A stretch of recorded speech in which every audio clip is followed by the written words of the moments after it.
Perkenalkan, nama saya Kritianti Dila Putri dari Prodi Ilmu Pemerintahan Rek B dengan NIM E1032201022.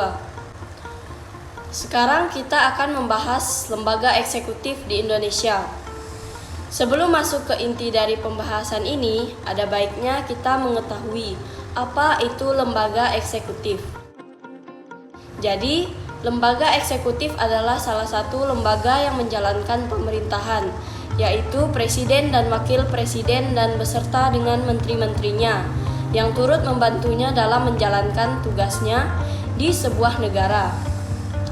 Presiden merupakan lembaga negara yang memiliki kekuasaan eksekutif, yaitu kekuasaan yang menjalankan roda pemerintahan. Sekarang kita masuk ke pembahasan makna eksekutif. Makna eksekutif 1.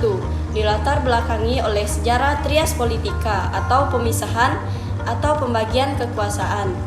Dikenal 3 lembaga secara umum dalam sistem ketatanegaraan: eksekutif, legislatif, dan yudikatif.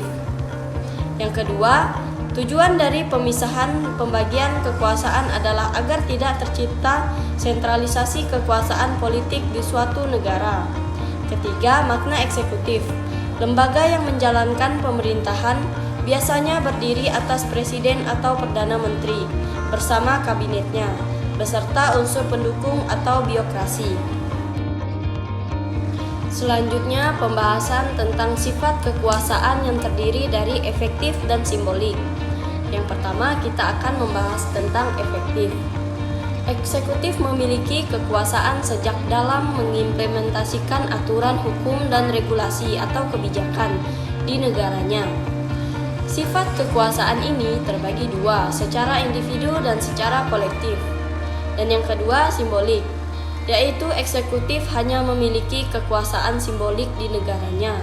Contoh, secara individu Ratu Inggris, Kaisar Jepang; secara kolektif keluarga kerajaan Inggris. Nah, setelah kita tahu apa itu lembaga eksekutif, kita juga harus tahu apa sih fungsi utama lembaga eksekutif. Jadi, fungsi utama lembaga eksekutif adalah sebagai kepala negara, disebut juga fungsi formal atau fungsi simbolik. Dan yang kedua, sebagai kepala pemerintahan. Fungsi ini adalah menjalankan dan memimpin birokrasi pemerintahan serta pelaksanaan kebijaksanaan. Selain fungsi utamanya, ada juga fungsi secara umumnya, yaitu 1. Seremonial, 2. Kontrol pembuatan kebijakan, 3. Kepemimpinan populer, 4. Kepemimpinan birokrasi, dan yang kelima, respon terhadap krisis. Setelah kita mengetahui fungsinya, sekarang kita akan membahas tentang wewenang lembaga eksekutif, yaitu yang pertama, administratif. Kekuasaan melaksanakan UU dan perundang-undangan lainnya serta menyelenggarakan administrasi negara. Yang kedua, legislatif, membuat rancangan undang-undang. Dan yang ketiga, keamanan, kekuasaan mengatur polisi angkatan bersenjata, menyelenggarakan perang pertahanan negara serta keamanan dalam negeri. Dan yang keempat, yudikatif, memberi grafi, amnesia, remisi. Dan yang kelima, diplomatik, menyelenggarakan hubungan dengan negara.